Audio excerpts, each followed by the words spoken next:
વાગરા પંથકમાં તસ્કરો જાણે બેફામ બન્યા હોય તેમ એક જ રાતમાં 3 મકાનોને નિશાન બનાવ્યા હતા અને ચોરીની ઘટનાને અંજામ આપ્યો હતો. ઘટનાની જાણ થતાં વાગરા પોલીસના કર્મીઓએ બનાવવાળી જગ્યાએ પહોંચી તપાસ હાથ ધરી હતી.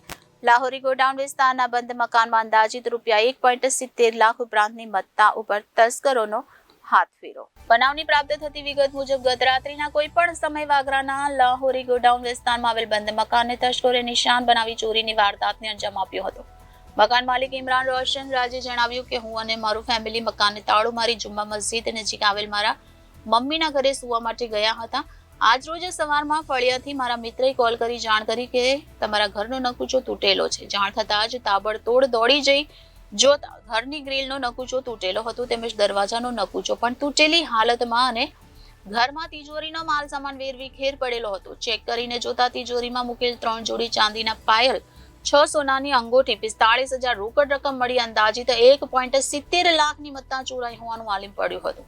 ઘટનાની જાણ થતાં જ વાગરા પોલીસ ઘટના સ્થળ પર દોડી આવી તપાસ હાથ ધરી હતી. ઉમેર પાર્કમાં એક સાથે 2 બંધ મકાન તસ્કરના હાથે ચડ્યા હતા.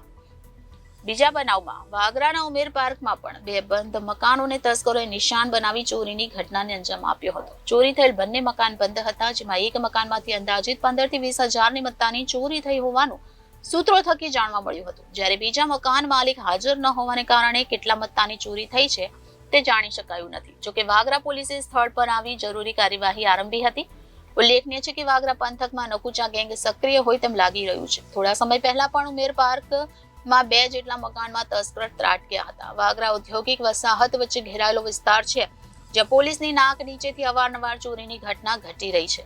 રાત્રિના 7 કલાક ગામના ખૂણાઓ પર ઝડપી સલાક હોમગાર્ડના જવાનોની ઊંઘમાં વિઘ્ન ન આવે તે રીતે ચોરી સમ લાખો રૂપિયાની મત્તા કબજે કરી ફરાર થઈ જાય છે. અવારનવાર આવા બનાવો છતાં ચોર ટોળકીને કાયદાનો કોઈ ડર રહ્યો ન હોય તેમ પ્રતીત થઈ રહ્યું છે. કાયદો અને વ્યવસ્થા જાળવતા કર્મીઓની ઊંઘ હરામ થાય તો સામાન્ય જનતા રાહતની નિંદ્રા માણી શકશે.